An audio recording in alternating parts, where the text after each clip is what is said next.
Welcome. Hi. This is our Saturday War Room stream where we talk about what's new and cool going on in the world of Warhammer, and then just talk about like what we're working on at home, what we've been doing, how we got into the hobby, and all sorts of things like that. So yes, everybody who's watching, please welcome our special guest Nox. That's me. Hi. That's Hope you. everybody's Yeah. doing well. Yeah.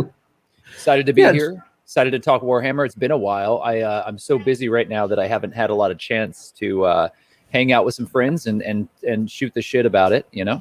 Sure. Yeah. And all of us are sort of in this weird space where a bunch of people have gotten onto the tabletop simulator to play Warhammer with people. I have yet to get all the way into that. I've downloaded it, but I haven't actually played yet. Have you done any of that? The virtual Warhammer playing? Yeah. Bert, Naeem, and Fabian and I got together and we did some 40K. Oh, cool. And I will say that virtual Warhammer 40K is exactly like regular Warhammer 40K in that it takes you 2 to 3 hours to set up, and you end up bullshitting the whole time as you're talking to one another and hanging out. And then finally you play some Warhammer, and then you run out of time at the end. So you don't actually finish the Sure. round. You just agree that somebody's about to lose anyway. So like in real life. Yeah. It is a true virtual experience. They've captured all of it. It's all right there waiting for you. There are some really great mods, though. I mean, seriously, there's stuff that they put in there that, like, Yeah. the models look great. Having the cards in front of you, it takes a little while to get used to the I guess the idea that you're treating it like a video game and you're clicking stuff around. But you know, in these times where we don't have social gatherings, it's not about the trade-off. Yeah, for sure. Yeah, and like I said, I have it installed. I have the thingy that links my list building to the program so I can import lists. I have the thing downloaded, so I have all the models. I just have to figure out how to I gotta attach the models to my list and then get that into a game and then actually play with somebody. Yeah. But I'm on the way. Yeah, I mean, and if I had more time, I'd be on it a lot more often. It's really a good substitute for now. And at least you get, like, there's so much that's come out, like 40K. I mean, like, has anyone really played 9th edition? Has that happened? Not a lot.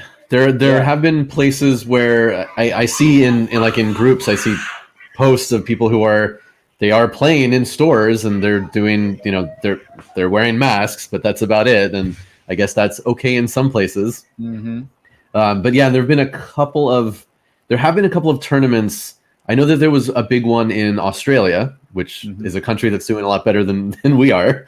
There's a lot of distance in Australia, though. Like, your social distancing is your life because your nearest neighbor is 20 miles away. Yeah, exactly. And then just a lot of online stuff. So yeah, I talked about there's a YouTube channel, Tabletop Titans. I always forget the name of it, something like that. But these guys they relentlessly do. They record games that they play, and they post them on YouTube. And it's a team of guys. So I assume they're like in the same pod. So they do come and play together. But they have done so many games of 9th edition that they have then created tutorials about like how to use terrain properly in 9th edition, and it's fantastic.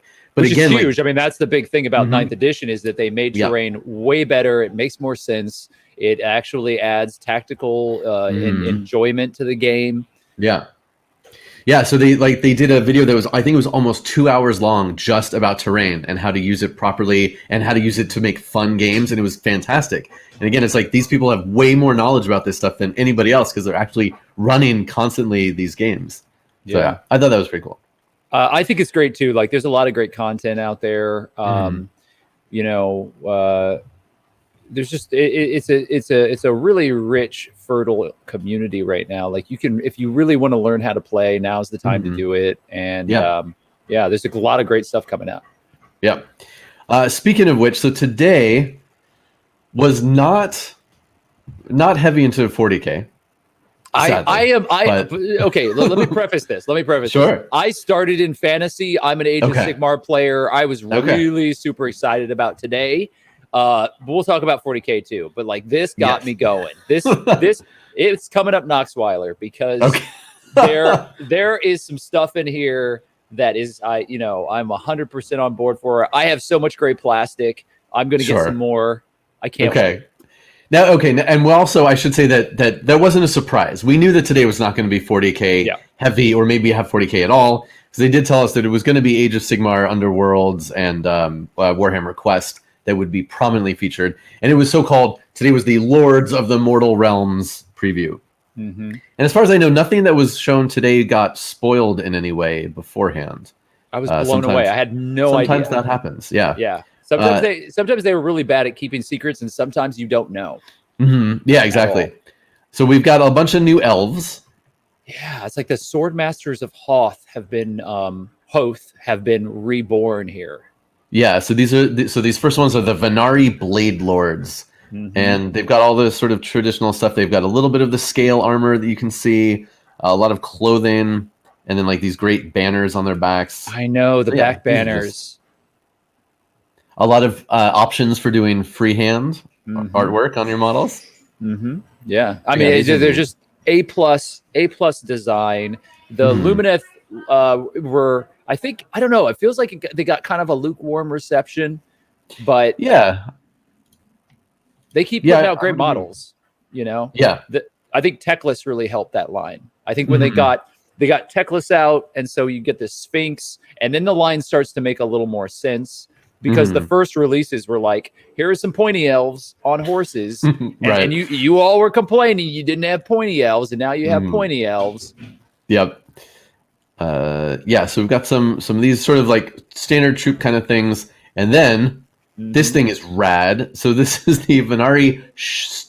I always get hung up on this. It's the Star Shard Ballista. It's a bolt thrower. Yeah.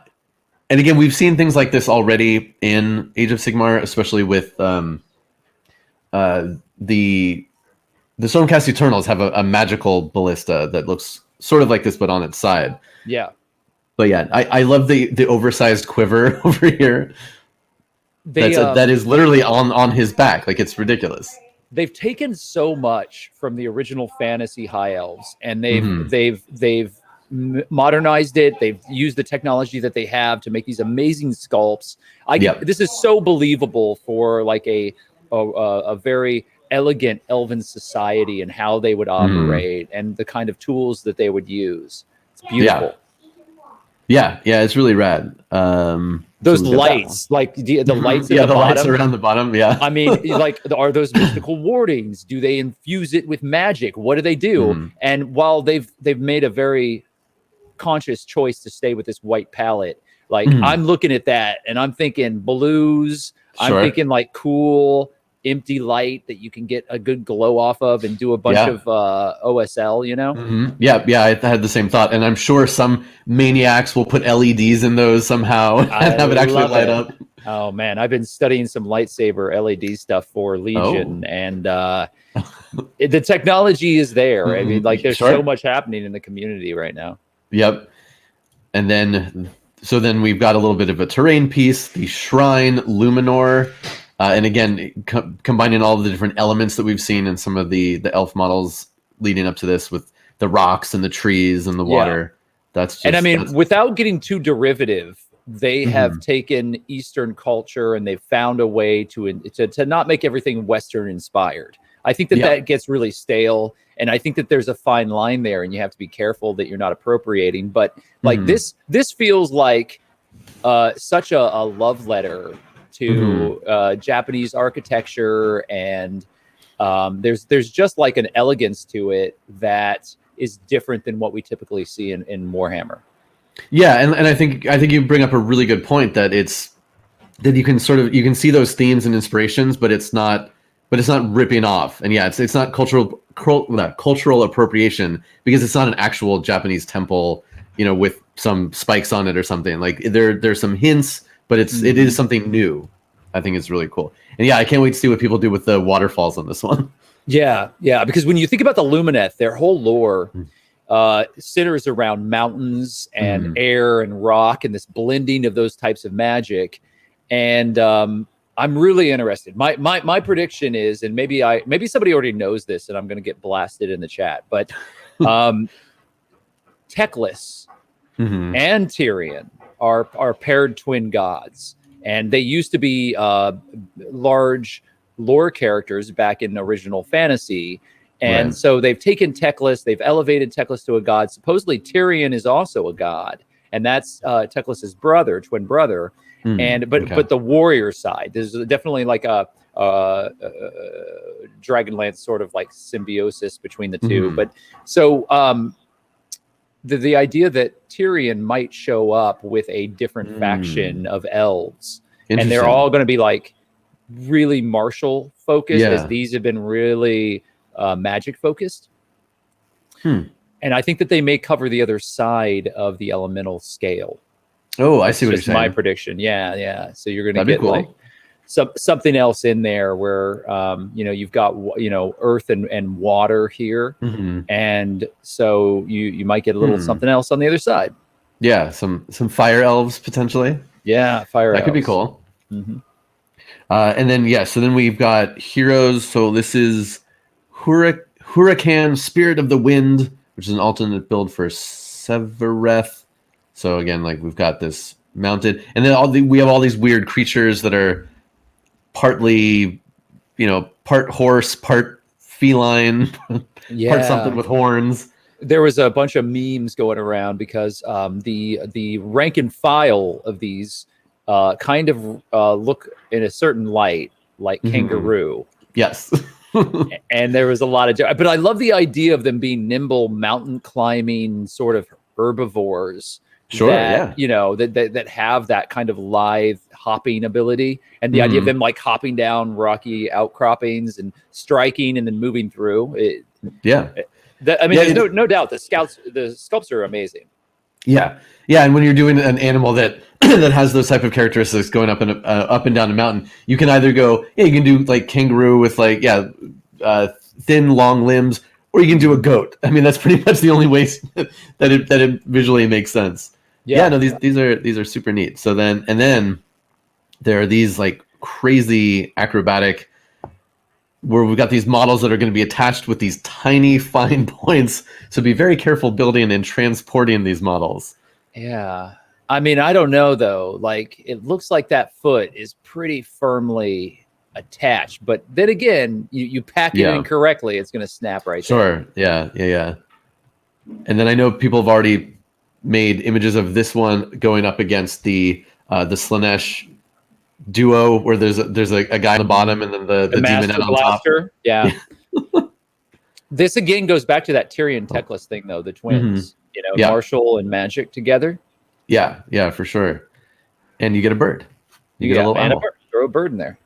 Put a bird on it. Got more warriors, and again they all sort of look the same kind of style with the same clothing with the armor on top of it and the weapons. Yeah, these look great. Like they're all mages and they're all warriors. Yeah, I don't know exactly what this character is, but and what's going on with his shoes?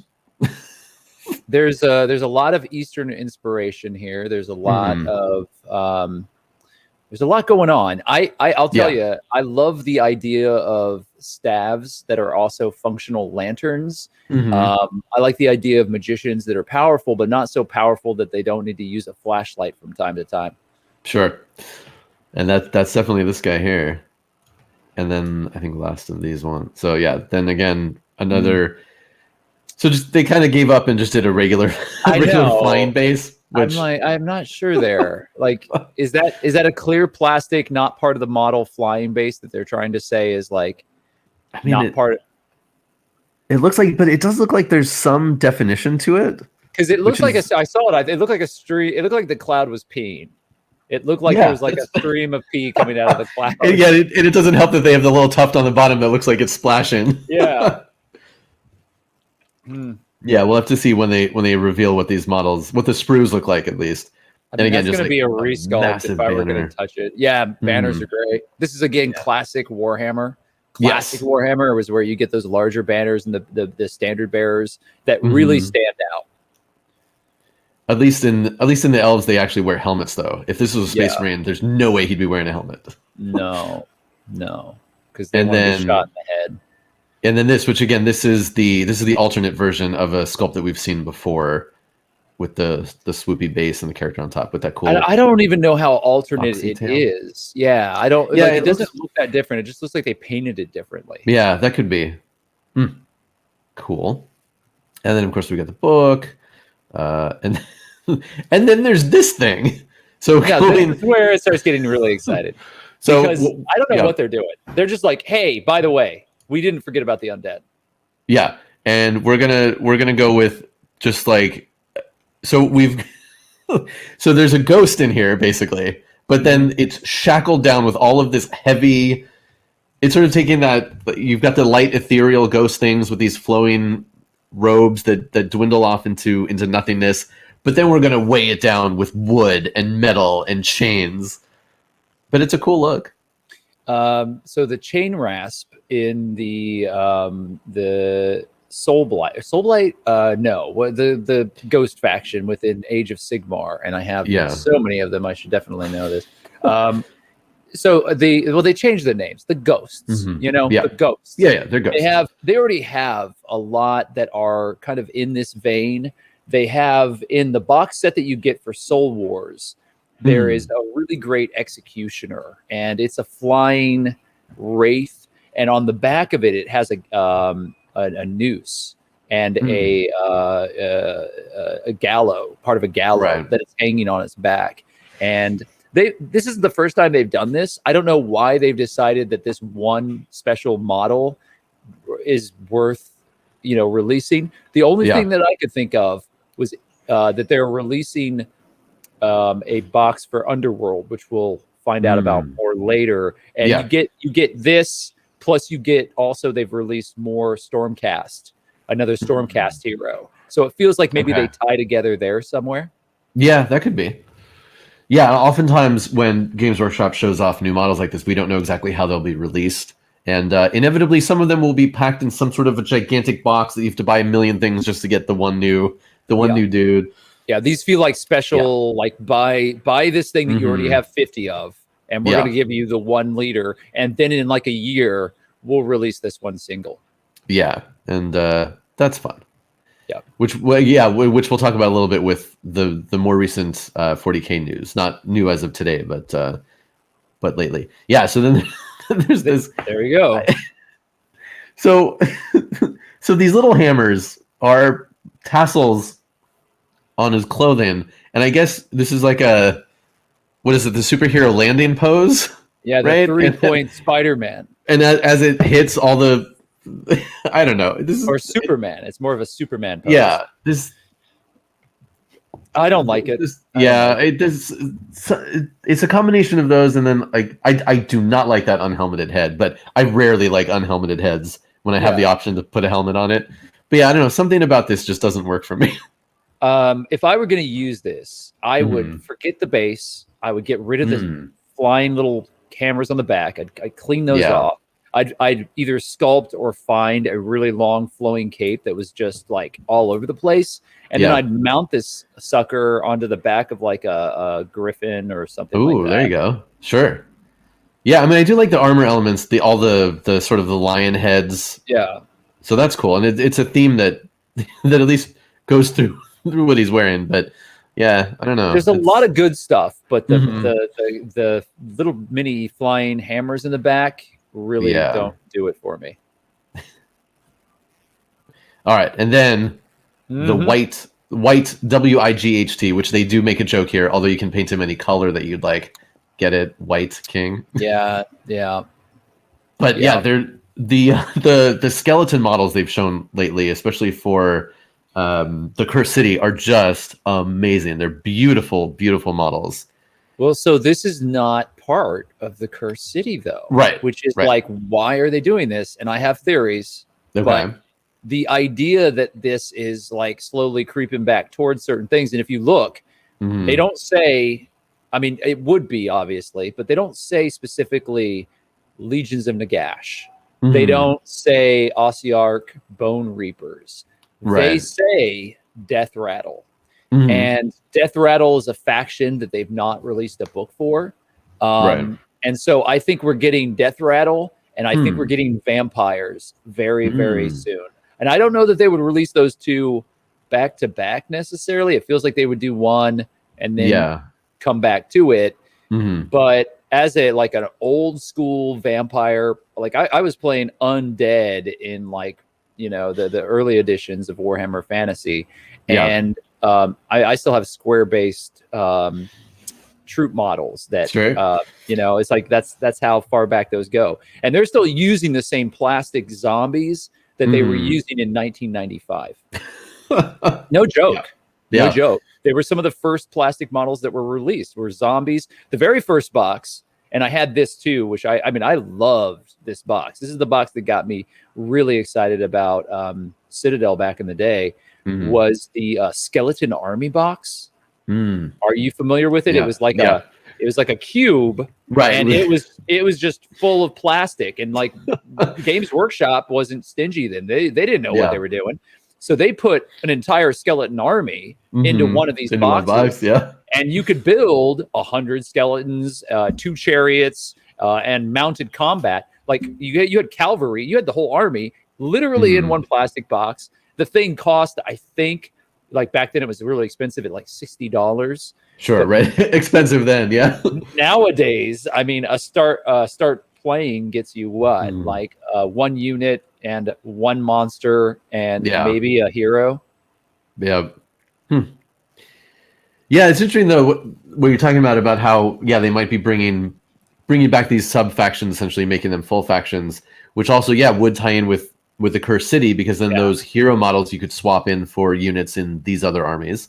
And then as Zarda says, it also could be related to the fact that they're bringing back Warhammer Fantasy, the old world, in some way, shape, or form. We don't really know, but there'll be something there.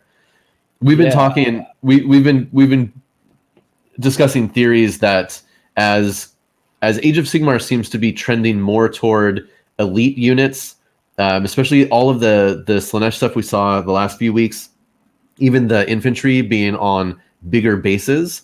So if one possible thing that sounds interesting that again we talked about is that if Age of Sigmar is heading more toward armies with fewer numbers of models, more elite fancy units, maybe the old world game will be more like those rank and file big troop units, which could be cool. I think you're dead on there, but here, let me say something else to you. Yeah. 15 millimeter. I think it's going to be and you can quote me on this. Okay. I think it's going to be a smaller scale. I think this is going to be super large combat, and so you're going to have like a 15 millimeter large. This has worked really well with a couple of different other properties, and I think Games Workshop has seen this, and they're starting to think this way. Is like, how can we diversify our ranges? People really want this back, but we don't want to just do this. The other thing is that this is coming from Forge World, I think is who's actually producing this. I don't think it's being produced from the main body of Games Workshop. Yeah, I'm not sure on that. They could be. Yeah. And I think because of that, what we're going to see is one of two things. Either A, it's going to be 15 millimeter, or B, your units are going to be, they're not going to be individual models. They're going to be more like a King of War style base. Yeah. Which I don't see them kind of being so derivative of like trying to just take the King of War thing and duplicate it. I think they're going to want to do smaller scale, because there is a growing community around that sort of gameplay. Yeah. And I think it gives them a different property that they could really do something with. Interesting. Yeah. I guess we'll all see together what it ends up being. And then we've got Warhammer Underworld. So the Mob of Mork. This is the latest war band. It's orcs. This got some attention online for controversial reasons. Yeah. So now orcs have always been problematic, I think would be a good word for them. Depending on the author, depending on the setting, because they are typically portrayed as they're nearly human. They're humanoids of some kind, but they are savage. They're all evil. They're all bestial. Well, I don't think they're necessarily evil, like force, at least in the Warhammer fiction. Yeah, evil is kind of a weird way to put it, because everybody's killing everybody. But I'm saying like in even outside of Warhammer, just orcs in general, like in Tolkien or in Dungeons and Dragons, in the old Dungeons and Dragons at least. yeah. So in especially Dungeons and Dragons has done a lot lately to be like, okay, yeah, if we say like a race is entirely evil, that's maybe not the best thing to say. And even when you have a race that's all evil, but there's like one or two that are good, that's not much better. Because like, oh, they're the good ones, and it's like, well, okay, but so yeah, so some people were discussing this warband in particular, and like, is it cool that they're stealing, you know, that we have all of this savage imagery put on these orcs that is clearly taken from Native American aspects and other, you know, native peoples. And I don't know, I think it would depend on your interpretation of it, and then to how you're going to portray these characters. Yeah. So the aspects of these that are, first of all, you don't see this that much. This is the first time they've kind of come back to this. Their current orcs are very different. They're mostly armored. They're portrayed in a different way, but they're still orcs. And I think that they're so the even the large cartoonish version that you get from World of Warcraft which by the way took it from Games Workshop. Like this is all part of the same cultural bucket. You distill this down, it goes back to Tolkien elves, and orcs and dwarves and all of that. And that is the root of where those problems are. Is the idea that all of these were proxies for actual peoples in our real world. And you see this in the Star Wars universe. You see this in a lot of popular culture where they feel like the writers and the authors and the creators veil the other, the idea of the other behind a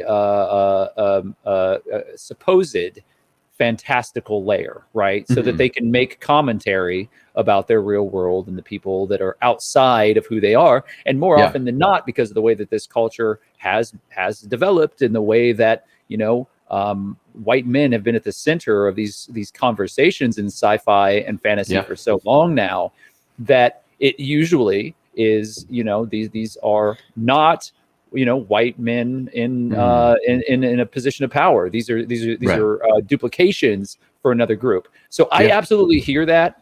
There are a lot of elements here that I would hope that they had thought about before they did, and it certainly is a question of how do you intend this. There's no question. These are orcs that are not from a culture, like you say, culture. This is a culture, like these are like, why do they do this? Is this a spiritual choice? Is this what Mork wants for them? Is this because they are religious? And then, like, does that tie into what they believe in their society as far as the structures go? But are they just depicting them as big, dumb, brutal savages? And what's the analog for that? What are they trying to say with it? So you've got to really, I mean, it's pretty clear. Yeah. And again, like obviously they're very well detailed models. Like that's the craftsmanship has nothing to do with any of that. But yeah, it'll be interesting to see what the full storyline behind these is, and how people choose to portray and play them. I know that this model in particular got a lot of commentary because why do orcs have nipples? Which is, I mean, a valid question. You're going to make an argument. You're going to make an argument, and then you're going to change it and be like, well, wait, why is there a nipple? Like, right. Pick a piece of ground here. Pick a side. And like, really, like, are we talking about the potential cultural ramifications of portraying these fantasy green-skinned creatures in this way, or are we concerned about their vestigial nipple? Like, why do they have nipples? I don't know. I don't have an answer. I mean, that's worth talking about too, because in the Warhammer world, these are fungus. They're not technically animals, and so therefore there are no genders in orc culture technically. I don't know. I don't know. Like I said, I saw that brought up in some group, and I was like, oh, that's a decent question worth looking into, but I don't have an answer. Ask Slanesh. I think it's probably Slanesh as well. Yeah, so this is specifically for the Warhammer Underworld game, where you have small groups of people that you use to fight. Another game I have not played, but now maybe I will with a new starter set. Yeah. I mean, like, if you look at I don't want to keep hanging on it, but like the idea that like if you look at like Legend of Zelda and some other properties that have used similar imagery to try to portray a more I don't even want to say primitive, a more naturalistically inclined civilization. You know, the idea of using those elements and using what's in nature is druidic. And that can be chosen for a specific reason. But I'd like to see their lore because they don't have those characters right now. Most of the orcs have been completely different. And I would be curious to see what the story is behind them. But let's talk about Curse City. Curse City. So again, Curse City is a Warhammer Quest. So it is a boxed game. It's separate from. It's a separate game, although it does live in the same universe as Age of Sigmar. And the models they've shown for this game are amazing. They are so cool. And again, this is going to work like Blackstone Fortress. So you're going to explore terrain as you go, come across all sorts of crazy enemies. Again, they've shown just like an example of what the game could look like. But the stuff you get in the box is just magical. I mean, look at these models. I don't know what to say. I like this box set combines so many of my deep Warhammer like passions. Yeah. That I'm at a loss for words. They've got vampires, first of all, like the vampire counts. I used to play the living hell out of that. But then Warhammer Quest, all the way back to the original Hero Quest, was like one of my big introductions into wargaming, and how I think a lot of us got in back in the day from the Milton Bradley, the old style box, and where you would like you play like with these figures and wait, what is this Games Workshop Citadel thing, like what is that, you know? And like those models and that game really transitioned me over into all this way back when. And I've followed all the Hero Quest adaptations, but also the Warhammer Quest adaptations. And this, like, if you look at like Silver Tower, it had some good stuff going for it. Hammer Hall had some good stuff going for it, but none of them, like, they were just like a little wackadoo. It didn't really feel like a Hero Quest type adventure. It felt like they were trying to do something different because they'd already done it. And so, like, if you look at the tiles on Silver Tower, if you look at some of the others, they're just it's not quite scratching the itch. And this has such a rooted, really dark, grimdark, like they're outrageous, but they're not so outrageous that they're unbelievable. They feel a lot more constrained and brought back down across the whole line in the box.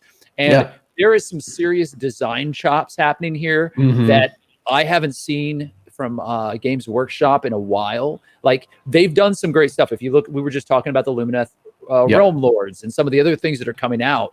But like, this feels like, even though you could take these models and go do something else with them or include them in any army that you have, they are very, very much a set, and they tell a story. And it's just like such a great evolution of the style of Warhammer.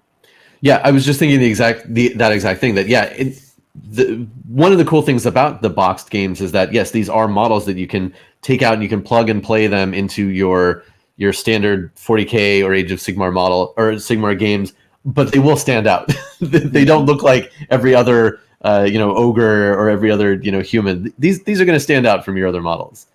And yeah, they just look really, really cool. And they're like I said, they're a little understated, which I like, because it's not so much about, and maybe they're thinking this way because it is a board game, and it's like the kind of thing where you don't need to have the model stand out amongst 30 other models. You know, it's going to be standing around other models, but it's going to be the only knight. It's going to be the only ogre. It's going to be the only witch hunter. You're going to be able to see it like this. I don't think you would see that as a hero in a Stormcast Eternal army. Right. It would be a lot bigger and more grandiose and have little hammers flying everywhere. Hammer cape with flying around them like a halo. Yeah. Yeah, no, but that's a good point though. Yeah, that they're not, and that probably does really go a long way to making them look cool, but not so overblown. So those are the good guys. Yeah, those are just the good guys, and if you look at them again, it's like you don't know that they're necessarily good guys. Like some of these are just some pretty outrageous models. I love that model with all of my heart. The Witch Lord or the Witch Hunter, in classic Warhammer Quest, you know, with the gun and all of that. But this guy is throwing wooden stakes out of a stake shooter. You know. Yep. He means business. Yeah, that is. But all of them. And then again, like the carriage on, but yes, no helmet because he's not an actual overlord. He's down among the people on the ground. He's like the janitor. They all have these little flasks. I assume that'll play into the story somehow. But yeah, and then you get an elf because why not? But yeah, super cool. Yeah. But then they're all the monsters. And what do you get? Something like 40 something bad guys in the set. It's ridiculous. I love it. I love it. You want and bats. they've not had good bat swarms for actual Age of Sigmar. And I can see people, you know, buying sets to try to fill out certain parts of their armies just to get these great models. Yeah. So we've got bats, we've got rats with skeleton rats mixed in. I love that. None of it's boring. It's not just like, here's some rats. They could have done that, but they're like, how do we make this unique? It's like, you know, like the elf in the hero set. Like they're like, more elves. What would be kind of a creepy way to portray an elf? Well, what if we put the antlers on and start to kind of tap into some more of those pagan imageries and be able to kind of like bring that into this world a little better? And the same thing with skull rats. Like, I'm here for skull rats. Yeah, and I love the just hordes of things even on small bases. Just so many little details. Yeah. I didn't expect them to do the whole thing today. I thought this was going to be kind of like, because this must be coming out sooner rather than later. I haven't seen it. Yeah, I don't know that they've shown a date. But everything's screwed up with when stuff is coming out these days. But yeah, I assume now that they've shown everything, I assume it's coming pretty soon. I mean, these were probably supposed to be released 3 or 4 months ago. Probably, yeah. The skeletons are so cool. And again, they figured out how to have skeletons, but with a lot of things going on, so you don't just have little tiny bones you're trying to glue together. There's scraps of clothing and armor and weapons and the way they're posed. You know, you have how do I want to say it? But there's depth and layers to the model, not just here are bones stuck together. Well, I mean, the Soul Blight did so much for like that's where they started to experiment with like cloth, like plastic engineering with 3D sculpture. I mean, the industry just keeps getting better and better with what they can produce in the area of like models that have high complexity and a really good fit together. There are still so many great, you know, grassroots companies out there that are making beautiful models, but you know, Games Workshop, to their credit, despite all of their problems, despite all the things that we can say about how expensive they are, they have produced the best models in any wargaming hobby world as far as this stuff is concerned. Yeah, and consistency, and the fact that everything we're looking at here is in plastic, which other companies, this would all be resin or metal or some horrible material that's really difficult to work with. Right. Yeah, no, for sure. They've definitely learned how to do this right, and I think that the skeletons needed the update, like I said before, like 1995. Like, really, is that what we're stretching back to? And so with these, I think the first success that they had was in their underworlds. I forget what they were called. The Sepulcher Guard, maybe. Something like that. Yeah, they had a set of skeletons that were very much in line with this, that people absolutely loved, and I think they're experimenting with that line. And if something works well, they bring it over. Yeah. And so even on these, like, you can tell that these share some same sculpt, but they're options here, or at least that's what it looks like, or they like tweaked. But even so, I mean, they're distinctly unique when you put them together with the different options. I love with the gap mouth, but they look like they're smiling. Yeah, they're just super neat. I can't wait to see the sprue cuts on these too, because I don't I'm guessing that because this is a box set, a lot of these are probably 2-part models, if not less. These might be single part models because they're so flat. They may be one piece. Yeah, I'm really interested to see how these, like the for lack of a better term, like the skirt part works on these, because if it has multiple layers, to have it on a sprue and you need the plastic to drain through, it'll be interesting to see if they're like front and back to put them together, or maybe it's like you have one part and then they have a shield arm component that has a piece of that fabric on it. So they're still right. I'm gonna go out on a limb and say they're probably 2-part, Okay. but maybe they're single part models, and they're going to be the because they've been doing this so well. I don't know if you've actually picked up any of the Underworld stuff, but they've been doing snap together glueless models exceptionally well. Yeah. Oh, and then hello, Emily Wolf and Raiders. Thank you so much. We're taking a look at some of the new items that have just been revealed coming out for Warhammer and Age of Sigmar and their boxed games and everything else very soon. We're looking at really cool skeletons, talking about how they might put together. And welcome, Squirrel. Yeah. Well, like in in the box set for 9th edition starting out. So those were all models that were just easy to build. Easy to build. They've been doing that with a lot of these. I love it. I love it. It's like what we could do zombies, or we could put shit on their backs, and like, you know, it makes a lot of sense, but it also like differentiates them from every other zombie on the market, and I love it. Yeah, and especially these with all of the roots growing through their bodies and coming out. This one down here coming out through his eye and his mouth. Yeah, that's so cool. Yeah. And again, there's like, I'm sure you think of this when you look at stuff like this, all of the different paints and colors you could use to bring out all these details. Yeah. Just the different styles of, and how far you want to go into the rotting flesh and all of that kind of stuff. What I like is, I like muted, desaturated undead. I think that with Warhammer, some of the more like saccharine choices aren't my favorite, but I play Drakari and vampires and other undead stuff. But like for instance, a lot of the orc stuff, like I do enjoy orcs. I just, for me, it's not my aesthetic. It's not something that I want to get into. But there's a lot of bright colors involved in that. You can do these any way you want. If you wanted to have a rainbow happy clown vomit, undead, you can do it. But their studio painters have embraced more of this, where I feel like before they were really kind of falling back into this bad habit of everything has to have a really singular primary color somewhere on it.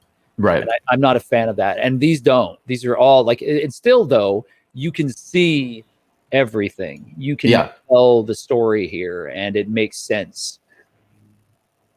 You're not missing anything, And I love the story about the bottom left guy here.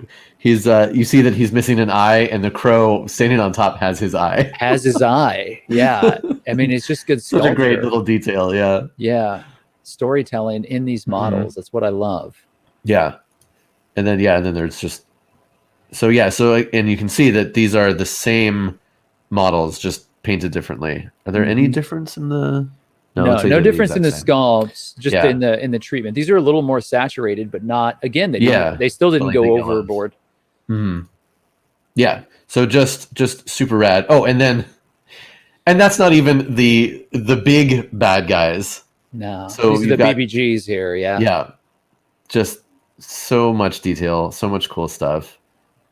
Like a vampiric werewolf hunter. Yeah. You've got a necromancer who doesn't, it feels more like a pirate captain. Yep. This one was previewed a little while ago, but just so cool, all the detail. Oh, and then Vargeist. Yeah. That's rad. That is a serious piece of work. I don't know how I feel about the face, but I'm trying to let it sink in. Okay. Very, very 1991 Dracula. Interesting. Okay. I can see that. some more of that, some trying to get all of those bat details on a human shaped face. Mm-hmm. Sure. Yeah, and then like this I love crazy it. thing. Guillermo del Toro somewhere is asking for a check for that one, but yeah. Yeah. And then just these sexy new people. Yeah, they're awesome. Like the models are just super great. I'm sure people are going to be buying this up whether they have any inclination to actually play this game. They just want all these models. Right. I mean, yeah, there's a lot going on there. I have to like, these are new. These are not I don't know what they called them in the breakdown, but these are not vampire creatures that exist in any Warhammer game yet. Whatever these are. These kind of like pseudo, they're kind of like Galabro werewolf vampires. Yeah, because they've got those like the pod feet. Yeah, I don't know what they're called. I'm sure somebody's looked through this, but yeah, so this is all the stuff you get. So yeah, 8 heroes, 42 enemy models, plus 10 objective markers that are actually models themselves. Right. Just so much cool Love stuff. it. Yeah. And again, like the macabre elements that they've tied into this for even terrain pieces that come through. Manufacturing cost, I'm going to guess this is like $178, probably $180. Yeah, I was going to say probably close to 200, but probably not exactly 200. They like to keep things a little bit below those the big numbers. Yeah. But yeah, but who knows? Give it a year. Yeah. And then and of course there's a novel you can get that ties in with it, and just so much cool stuff. And then there's something else that's coming. So they always tease a little bit more on the way. I know that the audio won't play through, but we've got something. Have you seen this? Is that working? Yeah. Yeah, that's a Demon of Khorne. 100%.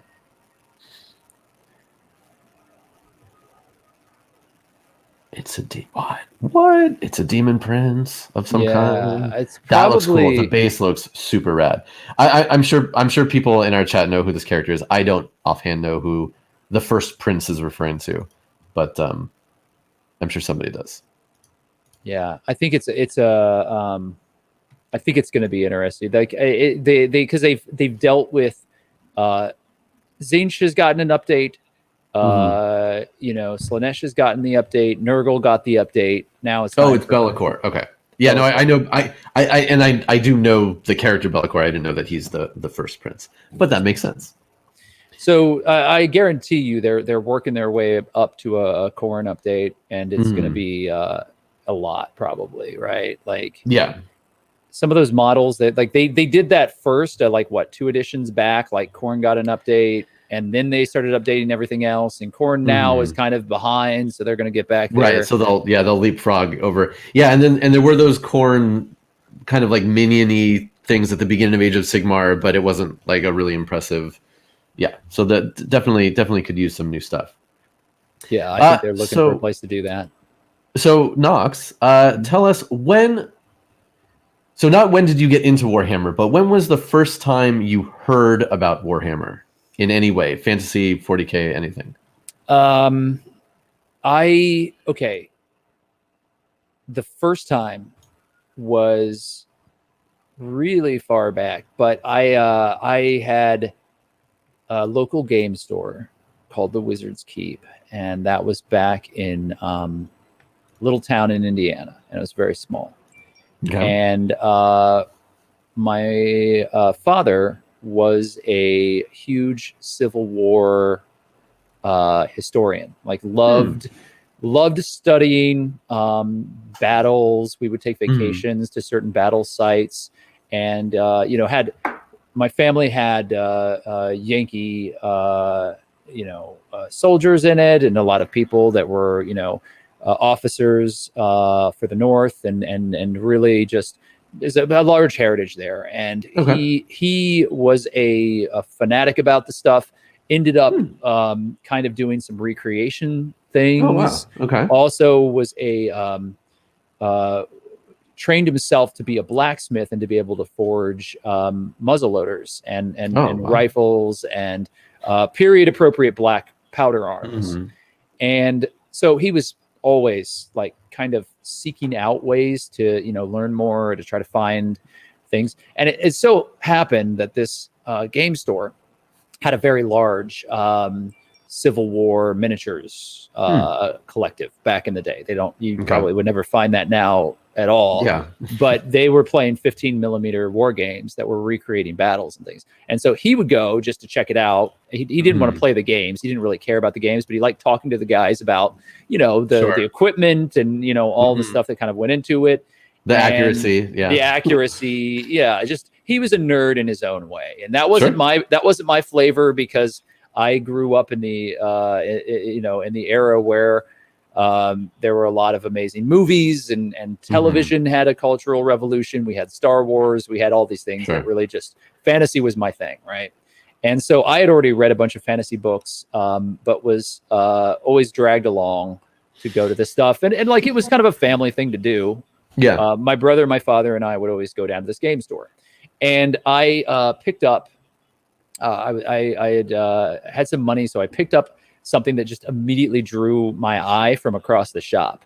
And that was a box set called the Terror of the Lich Master.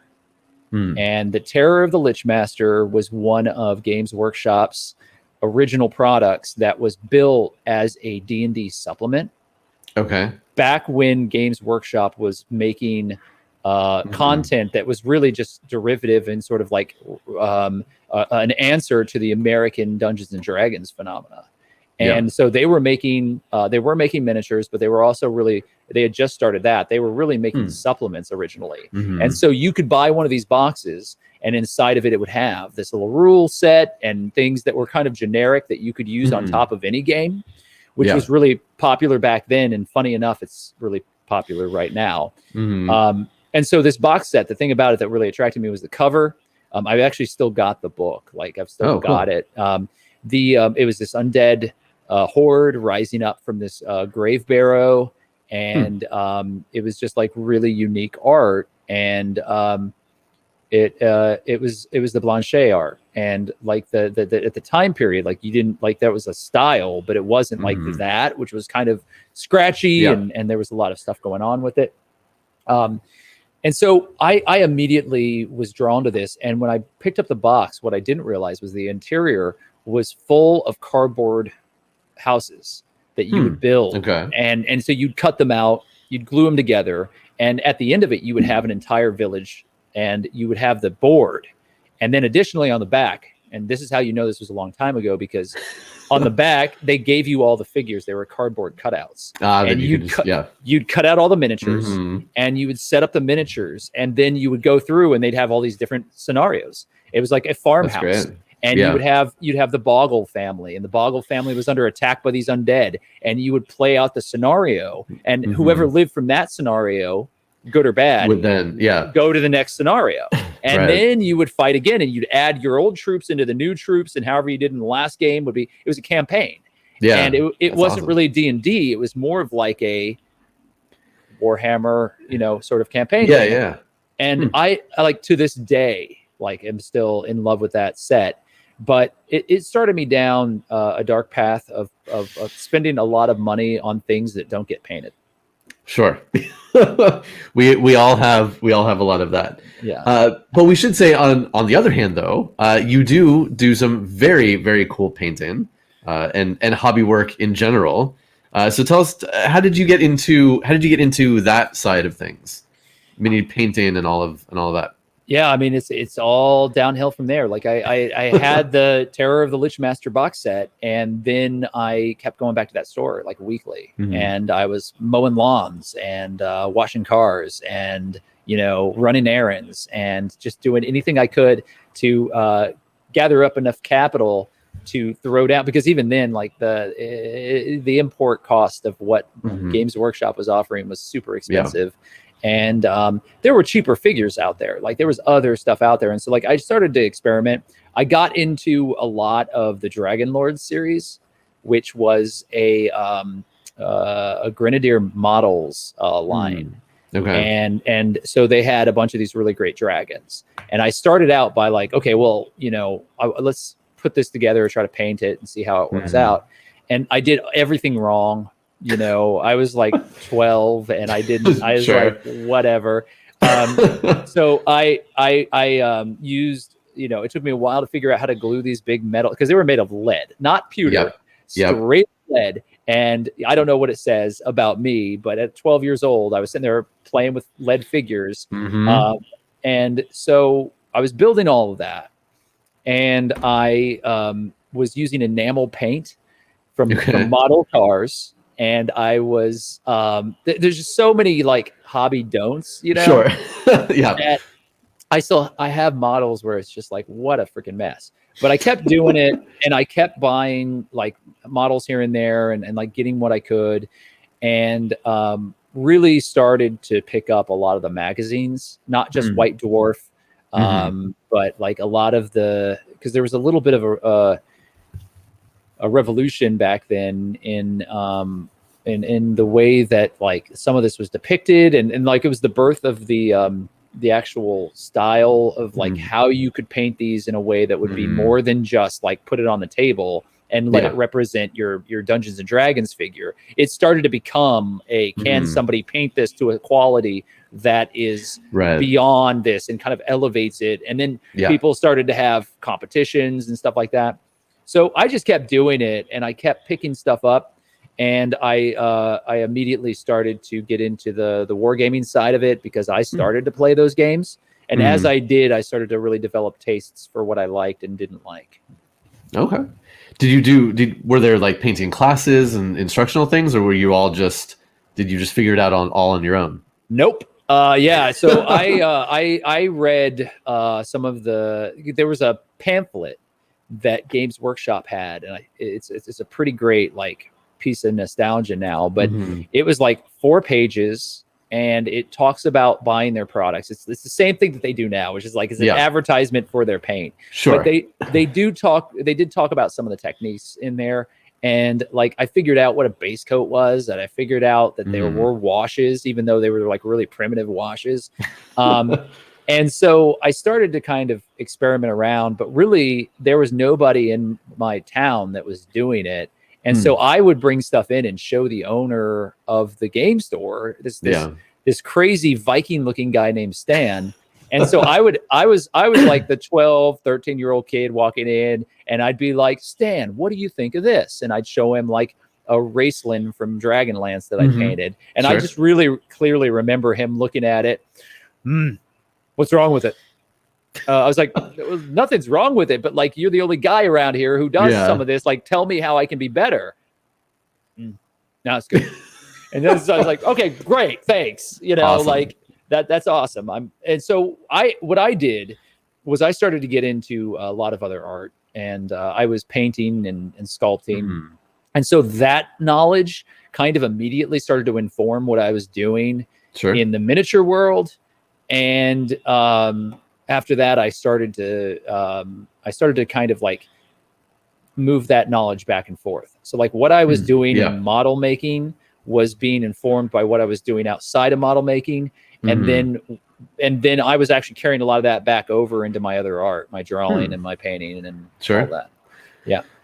Yeah, it's really interesting how working on one sort of art or some kind of techniques, and then you go to work on something else and be like, oh, well, I know how this works, and I can use this, and I can figure out something new. Yeah, that's always really cool to link up different, sometimes very different hobbies and different artistic styles. Yeah. I mean, it was kind of organic. I mean, this was before, the internet really. I mean, it existed, but it wasn't like, there was certainly not a YouTube video collection where you could just jump online and, in 2 days kind of get more knowledge than I was able to piece together in 2 years. But I think things changed for me when I started to go to the big conventions. And once I hit, because I was in Indiana. So once I was a little bit older, probably like I don't know exactly when, but we started to go to Gen Cons, and Gen Con was where it really kind of changed. Like, because I'd gone to comic book conventions that were in like it was different. It was like you go into a convention and it was a hotel and a bunch of boxes, and people were selling stuff. And every once in a while, you'd have a table with somebody signing some comic books, and so the gaming convention thing hadn't really happened yet. But but Gen Con had always been a thing, right? And that started to kind of really grow pretty quickly. So, what was your first army for any game? Yeah, the first army was Undead, like first full army. And to be honest, what I started to do was I started to pick up anything that I could get that I wanted to paint, and I wasn't paying attention to what army it was in. And so I was really kind of just getting grab bag stuff. So I had a lot of really bizarre, like, I think I've still got it too. I've got the original pewter Greater Demon of Zinch, and it's like, it looks like Big Bird, and it's not sure. pretty, but the idea behind like this like bird-like demon creature and like putting it in the middle of a bunch of skeletons really seemed cool to me. So I would pick up what I liked and I would put it all together. And the first official army, though, goes back to that box I was talking about, that cube of skeleton army. Yeah. And because it was so affordable, I got it, and painting skeletons was really easy. I just kind of like threw it together and got that going, and stuck around into the fantasy world for quite a while, and didn't actually pick up Warhammer 40K because I didn't like it. But I didn't pick up Warhammer 40K until much later. Interesting. Did you not like what you saw of the models, or you learned some lore and weren't interested in the story? Or both? Maybe a little bit of both, but I think what it was that I didn't like the aesthetic of the Space Marines, and while I just felt like it was super super derivative of a lot of the cultural stuff at the time, and I was just like, I don't really want to do armored space cowboys. I'd rather just stick with the Lord of the Rings style, like hordes of knights versus dragons and things like that. Fair, totally fair. But I changed my mind on that. Like I think that the Dark Eldar were a big part of that. To get you into the sci-fi. Yeah. Yeah, I mean, there's so much of that sort of blends some fantasy into the sci-fi. I think that can help bridge people into it. It's like, oh well, there's some swords and there's some some crazy armor and elves, so I can see that. Space elves, which makes no sense, but okay, great. Sure, why not? Yeah. Similar in going back, like in just you reminded me of some of the ways that I got into various things. So yeah, I had known about. I found out that role-playing games existed when I first got into Boy Scouts a million years ago, because there were people in my troop who were playing. So like I'd be like, oh, what is that? let me learn about that. And then I found out where they were getting all those materials, and I would go to that store, and I was just like, oh my god, look at all this cool stuff. So yeah, I would buy these miniatures. I had no clue how to put together a miniature, and then painting was not even a thing for me for many years.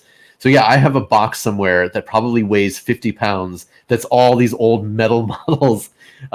Some of them, yeah, the ones that I attempted to put together, just all the wrong kinds of glues, stuff probably put on backwards, just a mess. That blob of super glue that just completely obscures the face. Yep, all the old Ral Partha dragons, and all that stuff.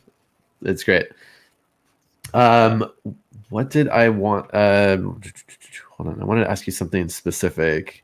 Oh, so you did a bunch of things over at Geek and Sundry with painting models and doing hobby stuff. So can you tell us a little bit about that? Yeah. I there was 2.5 seasons of Painters Guild that I was involved with, and that was with Will Friedle, and he was the host and kind of the everyman that was learning how to paint miniatures. Didn't know anything about it. It all started because of a joke that he had made with the cast of Critical Role, and was just like, hey, is this okay for my model? And it had actually taken a Sharpie and like really just knowing Will, Like it's a gag, but I do believe that Will has absolutely no, like starting this journey out, had no idea what he was doing or what to do with it. And so the whole concept was that, you know, you would, there'd be a bunch of hobby professionals that would come in and teach Will how to do something, right? And so they contacted me and they pitched a bunch of stuff.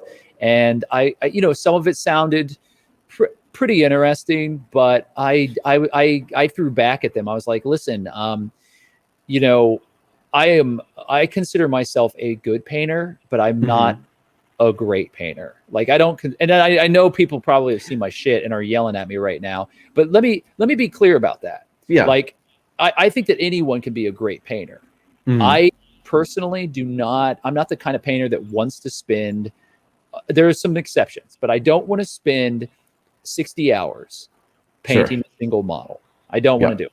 And it's not because I don't think I could do it well. I've done it well. I think I can do it pretty well. I think I can hold my own in most competitive settings, but I don't feel like I get my joy out of that. I get my joy out of the diversity of seeing completed armies, of having functional model making come to the table, right? Like for me, I would rather have friends around a table that is beautifully built, set up with great looking models and having a great time than have a statue for one model that I could put on a wall somewhere. Sure. Okay. So that's just kind of how I am. Yeah. And there's nothing wrong with being the other way. That's just not my bag. Yeah. And so because of that, I was like, listen, you know, you're probably going to have painters on this this show who could frankly, you know, roundly kick my ass in a paint off. And I know what I can do super well for you that nobody else can do. Let's get really weird and creative with it. And why don't we mix in some of the terrain stuff? And I think we should build a Baba Yaga hut and do it from scratch. Yeah. And so they didn't know what I was talking about. They thought I was crazy. And it took me a week to kind of like lay it out. They were very receptive. They weren't like, no, they just didn't know. They didn't get it. Yeah. Yeah. And so I explained it to them. And then finally, like a week later, we had the concept done and I built it and I brought it in and they had no idea what they were going to get. It was the morning of, it was like 6 a.m. I walk in with this thing. And I'm like, cool, this is what it is. This is how we're going to make it. And I'd sent them some photos and things, but they didn't really understand. Sure. And so they looked at it and they were like, wait, what? And so we had a great time. Will and I pretty much had art and craft time. And it was pretty simple. We built a house that you could take that skill and build as many houses as you wanted for whatever practical use. It also showed you how to do the base. So if you wanted to learn something about terrain building and how to do the legs, and there were little pieces that we painted. So you still got your miniature painting side of it and you learned some stuff there. And so it just felt like a really comprehensive lesson. And I had a good time bringing it together and it seemed to go over really well. And so after that, they definitely wanted me back and we talked about some other things. And eventually it turned into me running some little, you know, like painting tips and like how to make a cheap and easy snow and stuff like that. But we had a good time and it was a good series. And then I ended up moving because I had a bunch of friends in that studio anyway. So we ended up doing stuff for We're Live Frontier. I built a bunch of terrain boards and I built stuff for Relics and Rarities and painted some things for some of their board games and just kind of really was tied into what the studio was doing in a lot of ways and just had a good time. And that lasted as long as Legendary Digital lasted. And then, you know, we all kind of spread out towards the wind, you know? Yes. and then things happened and we'll it was leave great it at though. Yeah. I mean, listen, it was the time that it was, you know? Yes. And I'm really thankful for it. I think everybody out there was great. And I love the producers. I still talk to most of them, but you know, everything's got to evolve. And, you know, as many of our other friends will tell you, you know, when it becomes a business, it's a business and you've just got to roll the dice. Yes. That's a whole other conversation, but yes. Do you have any models with you or handy that you would like to show off and talk about? Yeah, I can do that. I'm going to mute you for a second. I guess if you don't mind, I'll step away and I'll grab some stuff and I'll show some stuff up. All right. That's great. Cool. We're going to see some Nox originals. Yeah, so if you're just joining or hanging out, yeah. So Nox did there. So over at Geek and Sundry, there were a variety of interesting shows and segments and things, and yeah. So one of them was all about like learning to paint miniatures, but then especially like what Nox was doing was like, well, let's do a little bit more than just paint. Let's actually talk about how do you base things and how do you create your own terrain. And it's really cool. I highly recommend it. I think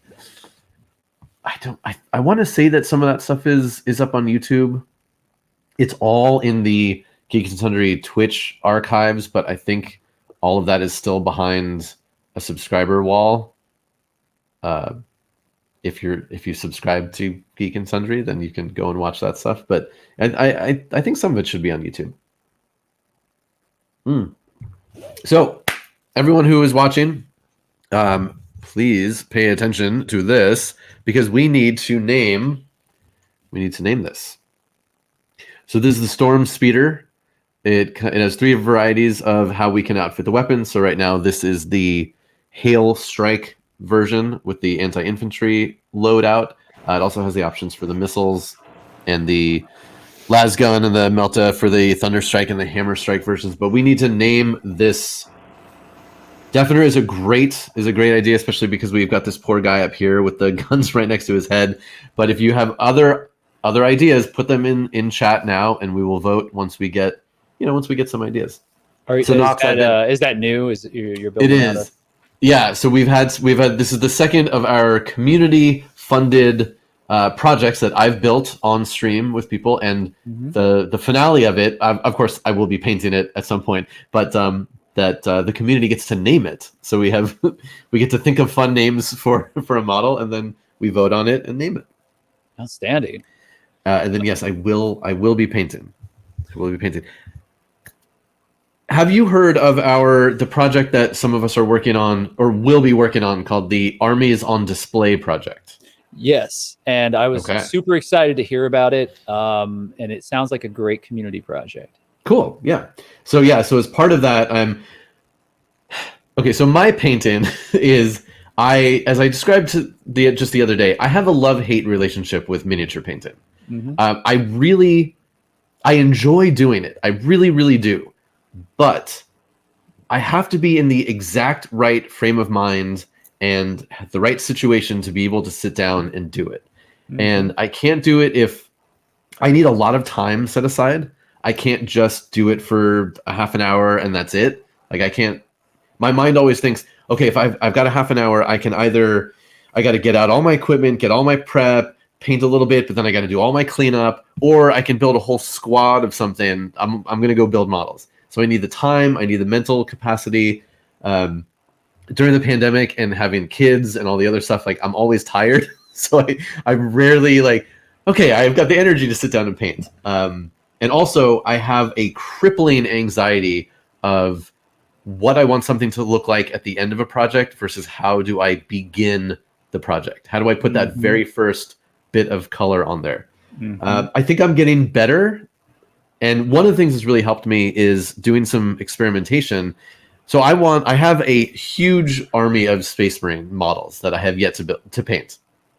And I really want to paint them. But I wanted to come up with my own look for my Space Marines. And I love the color pink. So I was trying to figure out, okay, well, how am I going to paint these pink that's going to look cool? And like I've tried all of Games Workshop's pinks. I don't like any of them. They don't do it for me. And my wife makes soap. And so in her soap making, she has all these really cool micas and pigments for like more naturally derived colorants. That's the word for things. So I saw that she had this really bright pink pigment. So I've been experimenting with that, turning it into paint. And I absolutely love this. First of all, pink is really hard to do. Yes. And so I hear you on that. Second of all, wow, that is fluorescent. Yeah. So once I started playing with this, I was like, okay, this is fun. And this is just a test model, just slapping some other colors on there. Yeah. But I mean, those have fallen to Slanesh for sure. These are just my loyalist Marines. I believe I also think Slanesh is watching. So when you're mixing these, let me ask you this. Yeah. There are 3 components in paint. There's binder, you've got a solvent, and you've got a pigment, right? So Yeah. you have to have all those components and have them line up. What are you using with the pigment powder?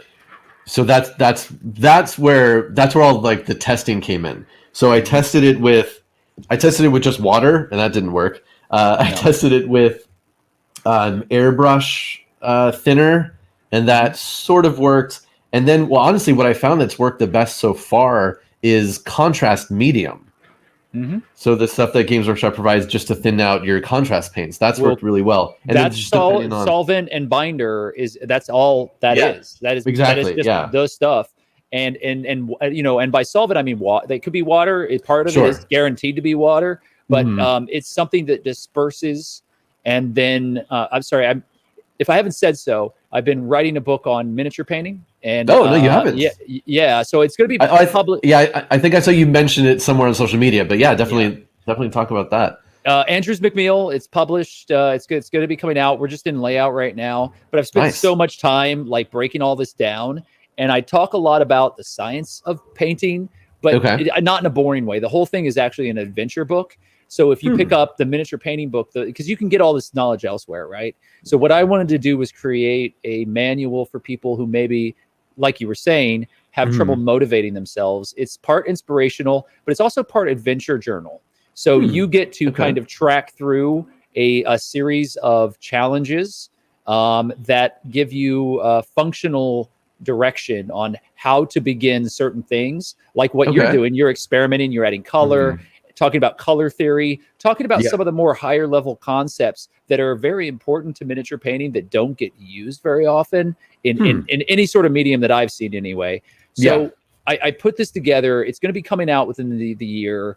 I'll make sure to get you info on it, and I'll definitely get you a copy of it when it comes out. Very cool, yeah. But awesome. The science of paint is a real interesting thing to me. And so if you know about glazes and watering down your paint and the magic ratios that people talk about, like how do you do this stuff? I really respect the fact that you just started experimenting with it. That's great. Yeah, that's and also what I was saying with the contrast medium has been super fun to play with, because when I changed the ratio of more contrast medium to less pigment, I very quickly came up with my own pink contrast paint that slapped on very quickly and very interestingly. So I mean that's the beautiful thing about that contrast medium is that it's gel based, and since it's got that gelatinous base to it, it flows in a way that washes do not. And again, they didn't like invent anything. Like the contrast paint is great, but it's not like they created from the gods. They found the ambrosia and they've taken this nectar and given you paint. But they know what they're doing, because the core tenets of what contrast is meant to do, they've been specifically formulated to do that. And most of the colors are pretty good at it. Some of them I cannot stand. But when they work, they work. Sure. I always tell people, I was like, contrast is really cool. It has its uses, but even within that line, there's a variation in how they work and how well they work. I mean, if I was a 12-year-old painter again, like that would be heaven to be able to just not have to worry about it and get great looking results. Be done. Yeah. And it's also been interesting to see the other paint companies seeing what Games Workshop has done and then coming out with their own versions of contrast kinds of things. Like, we can make ink paints and other things like this that make it easier, just to do one coat and get some more interesting variety in what your paints look like. Do you use any paints outside of the Games Workshop line that you like? I like Vallejo paints a lot, and then other than that, I've done a little bit of Army Painter, which the paints I've used have been okay. And then that's about as far as I've gone. I know there are so many other great paints out there. But what paints do you recommend for your painting? I mean, that's a real loaded question. I asked it, I know, but I was just curious to see what else you're using since you'd mentioned the contrast line.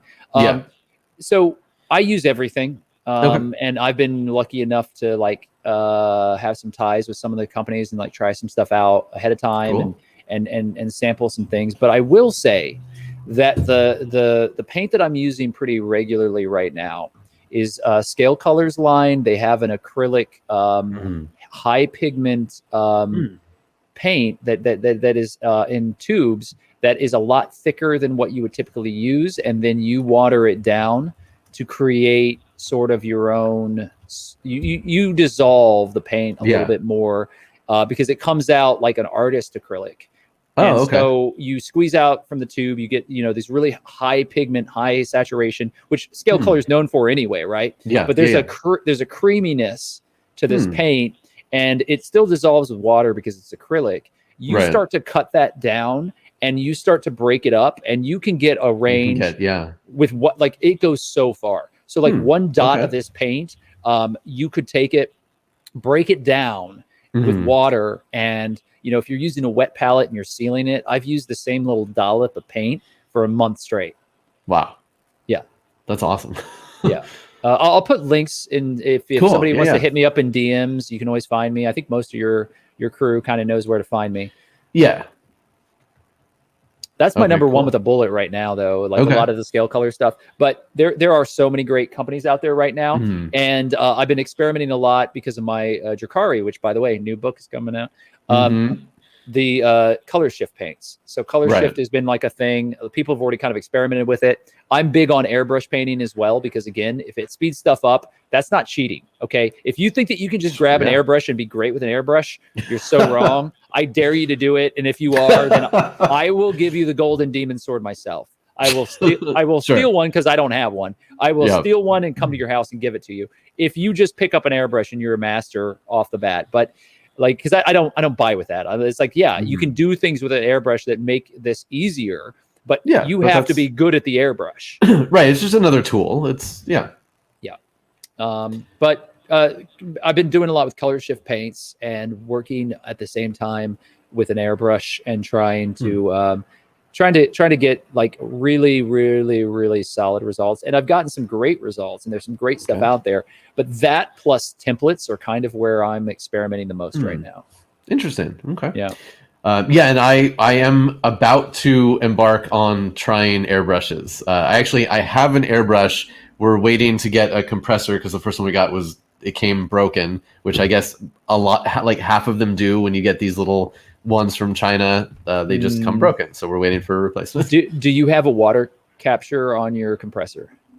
It's a little tube on the front. It looks like a little beaker. And yes, it will. The one that we're getting will have that. Yeah, that's the most important thing when dealing with airbrushing. And I think a lot of people like, oh, it's a compressor, I'll just use that. And then you start spraying residual moisture through your airbrush, and it just ruins. Yeah.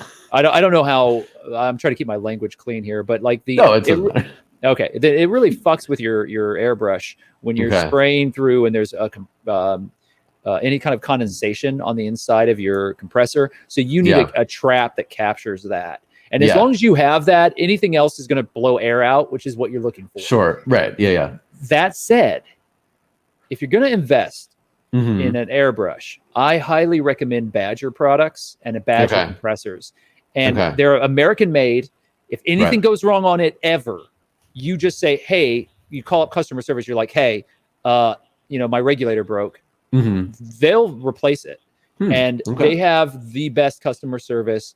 You're not dealing with a Chinese company that's, and I'm not like anti-Chinese, marketplace, but I'm very much pro-American marketplace when it's possible. But I'm more pro good customer service and good representation of your products. Badger is number one with a bullet. They have great airbrushes, but really their compressors are where you want to get it. And they're not that much more expensive, really.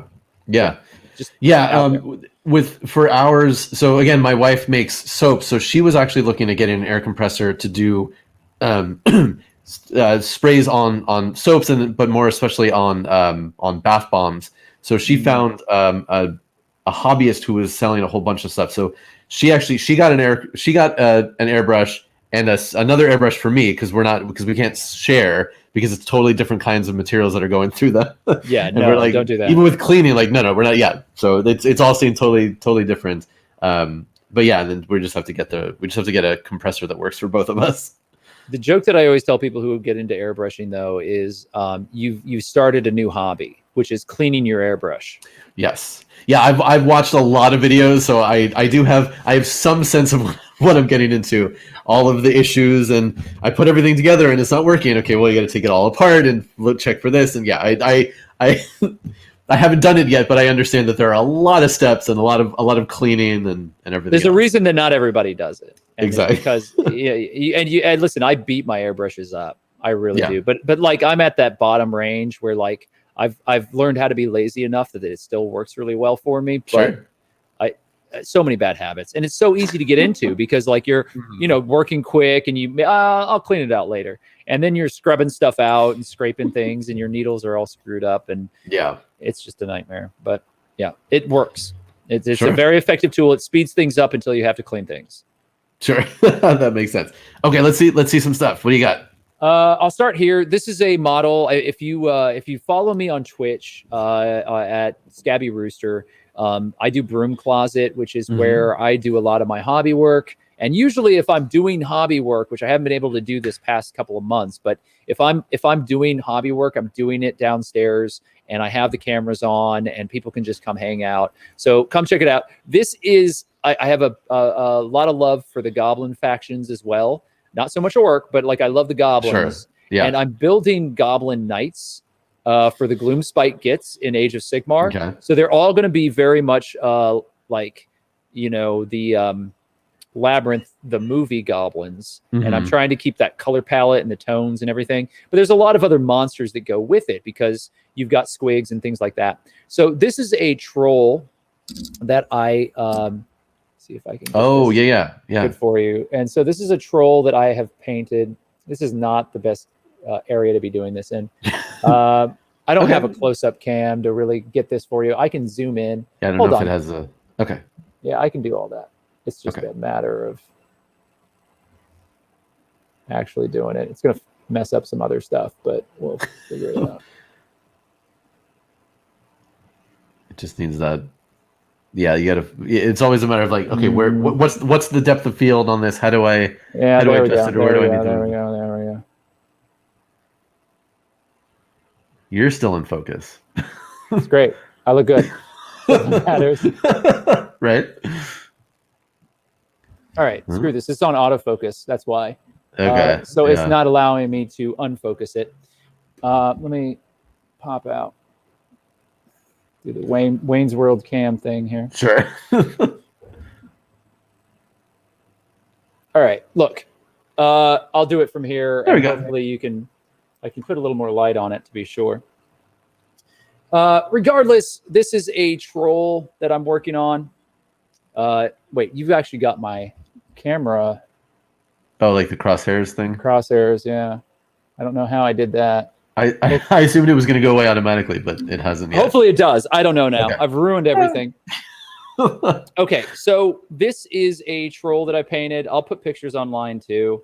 But, again, large form creature. There's a lot of little detail stuff going on here. I painted a lot of mushrooms and added a lot, completely converted this guy. It's the dank hold. And so for me, there is a Warhammer Underworld's character set called Molog's Mob. And Molog's Mob is they do a troll, and then you get a bunch of little weak creatures that hang out around the troll and kind of like feed off of the troll. And there's like a bat and a stalactite and a spider. And so I didn't like the models. And I just decided on a whim during the beginning of lockdown that I was going to buy a Dankhold Troggoth, which are these giant things that are usually standing, and I was going to convert him so that he was sitting, because the whole joke about this guy is that he's a sleepy troll, and then he walks around and he takes naps everywhere. So I built him out, painted him. I'm still working on some little elements for that, but I'm also trying not to get sucked into that never-ending model thing. Yeah. Regardless, I have larger items here, and I'm glad that I brought them now because you're going to be able to see them. We were talking about the Baba Yaga Hut, and this is the Baba Yaga Hut that I built for Geek and Sundry, for Painters Guild. And this is scratch built model. Wow. And used real feathers and just some weird stuff to put together something for us to kind of show the basics of terrain making in a quick way that could be done in like 3 hours. And this was the model that I produced for that. That's awesome. Thank you. And then this is my most recent sculpture project, and you might have seen this too, but going back to the to the goblins, this is my colossal cave squig for my Gloomspite Gits, because again, they have one on Forge World. I don't like it. It doesn't do it for me. It first of all, it's pointed, so it looks like it's down on the ground, and I was like, I suppose I could fix the legs and resculpt. I was like, why am I going to do that? I don't even like the face. I don't like how it looks. This is a giant Pac-Man creature. I could build one, you know? So it turned into an experiment during lockdown as well, where it's like, hey, let's do a sculpture. And so most of this is oven bake, sculpty clay, and tinfoil and wire armature. And we did this completely from scratch, and it was a bigger project than I think I intended to do in the broom closet, but it was fun because we got to go back through. The paint job is not done yet. I'm still, I'm probably about, 50% done on that, but I'm going to finalize it. And then the plan is to take a bunch of little goblins, armored goblins, and have them all hanging off of chains. So it's like they've lost control of the beast that they were holding on to, and just have this thing rampage. The part that I'm excited about that I haven't gotten to yet is to do all the drool effects. So I'm going to do a little bit of special effects magic and build up a lot of dripping slime around the face. That's awesome. That looks really cool. How often do you see a model that you say, okay, I'm just going to build it as is, versus I'm going to change at least something on it? I don't that's my problem. I don't think that okay. So for instance, the Cursed City box set, I really like everything in there. I don't know that I'm going to change a whole lot. But I'm sure I'm going to be, even if it's as simple as like, I don't like the skeleton pose. And so I'm fearless. I'll cut a model in half and reposition something.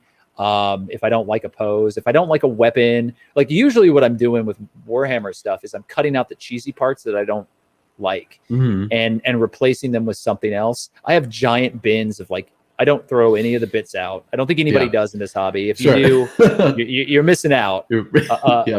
I just collect bins and then I organize them by type.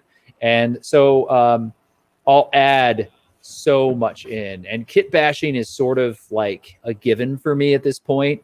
And I will probably kit bash just about anything that I get, more often than not. 80-20. 20% it stays as is. It's just as is. 80% fuck it, we're changing it. Okay, cool. Let me just load in soon. Okay, let me just type a note in there. So what? Oh, did you have any other thing you wanted to show off? Those are the three that you're probably going to be able to see. Anything else is going to be too small. Too small. Sure. Was not prepared to do. Yeah, it's show and tell. Sorry. That's fine. It's totally fine. And we can always link to. I can share links to other stuff that you have around any other time. Yeah. So 40K specifically. So you said you got into the Drukhari sort of was your gateway into the world of 40K. What armies have you played, or are you interested in possibly one day playing? Well, I actually I started 40K because my friends were playing it and they weren't playing fantasy. Like nobody, I couldn't get I was playing with these old guys. It's a college town, so these old guys were around. I was playing fantasy with them, but people my age were playing 40K exclusively.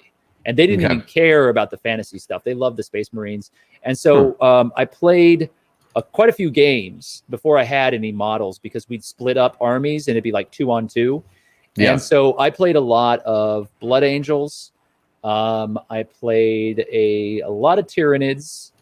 And I played a lot of Chaos, because those were the armies that my friends had. and so I would jump in and kind of like be the odd man out on their armies, right? And we'd split it off and have commanders, and we had special rules and stuff like that. Which even then, I think they sort of had, if I remember those editions correctly, they had some loose rules for doing multiplayer, but it wasn't very. It was odd, but we did it anyway.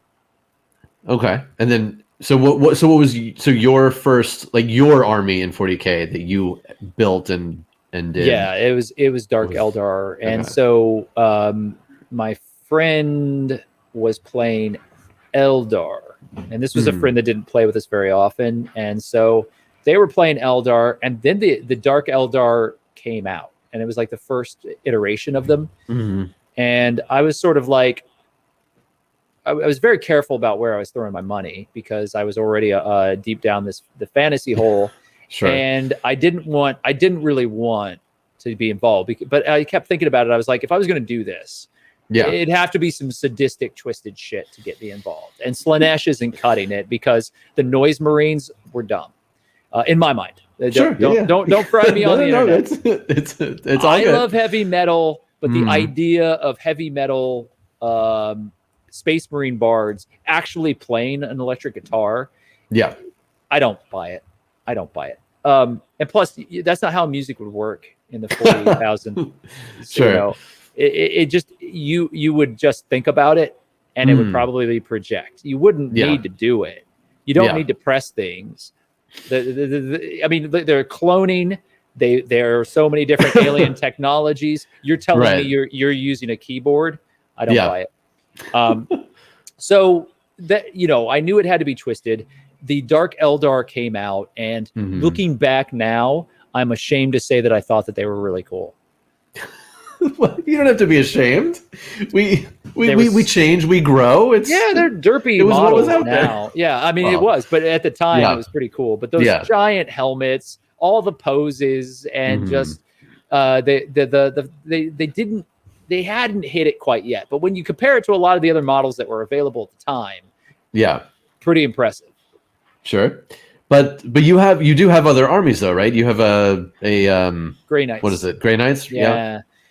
So I do have other armies. I do now. Now I'm like, I still like 40K is not my focus as much as some of the other Games Workshop games. But I do have I have two main core armies, and that is Grey Knights and the Drakari force. I will say that I've been supporting Fabian's habit with the Sisters of Battle, and I've been like, you know what? I'm going to pick this model up, and I'm just going to paint it, and then you put it into your army, but I get to make a cool model and build it, and make it look good. And then I keep reading into the lore, and I'm like, they'd probably be fun to play, wouldn't they? The Sisters of Battle definitely have a lot of cool stuff, and they're getting more this year now too. So it's about time expanding. Though. Like it was 10 years. Like now we're going to get all of it. It had been a while. So speaking of Dark Eldar, the Drakari, tell us a little bit about your character that you portrayed on Grimdark Dawn, the Marquis. How you came up with that, and so I knew kind of what Grimdark was doing. I knew what was going on over at Hyper, and I was really excited about it. And I wanted to make a character that really tied into Malika's character and had a had some sort of backstory ties that it made sense, And so if you look at the Drakari lore, the idea of Trueborn versus Vatborn is a very big cultural keystone. And the way that the culture is built around this brutal, like, survival of the fittest mentality. It's like some of the greatest tropes that I love in in that sort of like sci-fi setting, where it's like they're this extremely alien race that has gone 100% Hellraiser via Clive Barker, right? Yeah. And so I was looking at the models that I was going to choose, and of course I already had a ton of Drakari. And I was talking to Malika about it, and then I realized, that's going to be really repetitive if we're just doing witch elves and the Cabalite warriors. You know, if we're just running around on Venoms, which by the way, Venoms in 9th edition are amazing. Like they're getting there. Like Drakari was sort of like nerfed a little bit, but the new book brings them right back and really advanced. Like Drakari are going to be on the table again for sure. And in the meta, which I'm not a meta player. I would play whatever's interesting just to watch it die.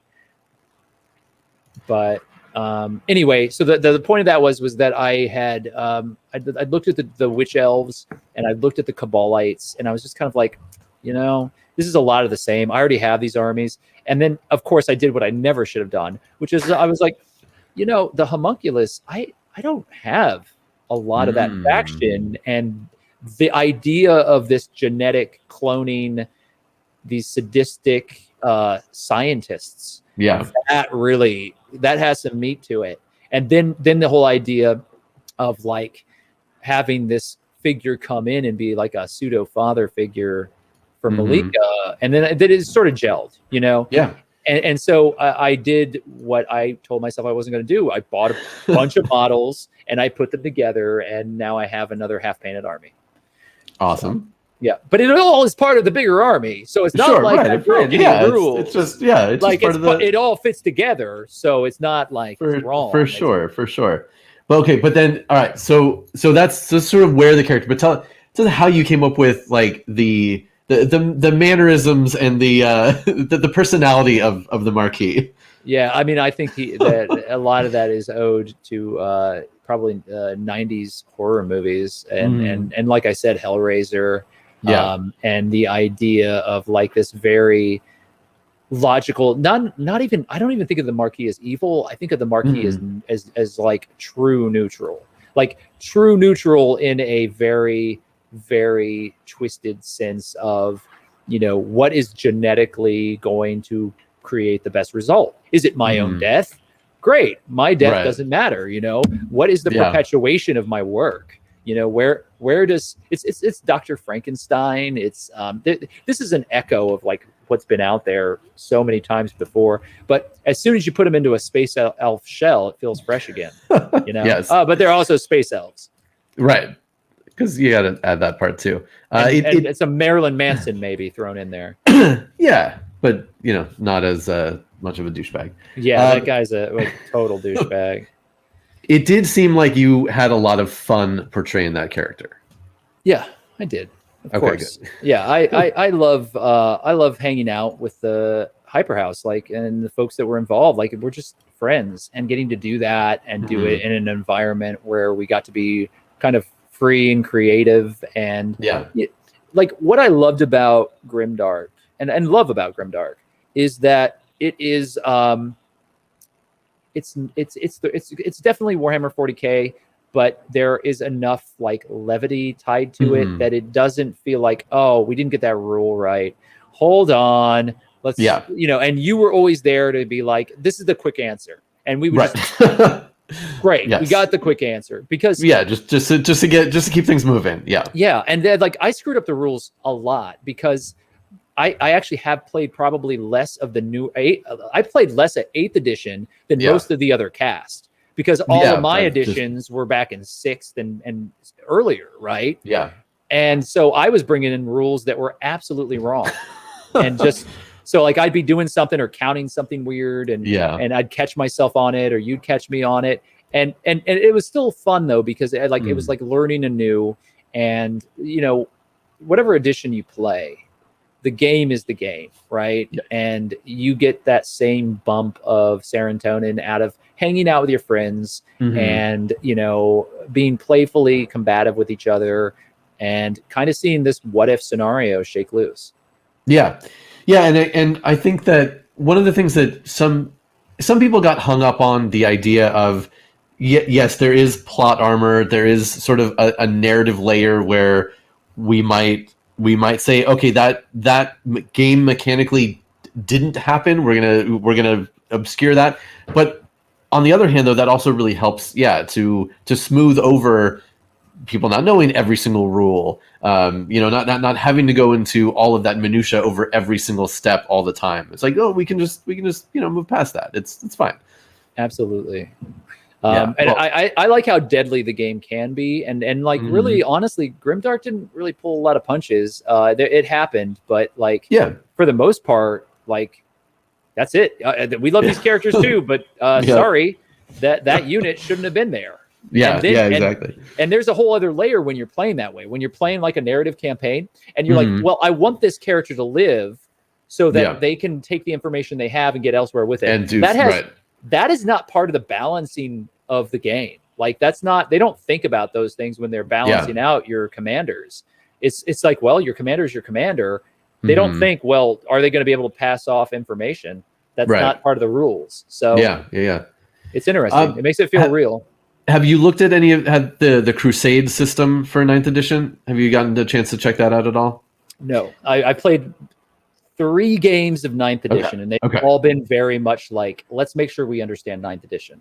Sure. Yeah. So Games Workshop has, in theory, heard about people like us and like our community who actually like narrative aspects to their games and characters and things like that, and ways of having your characters and your units grow and change.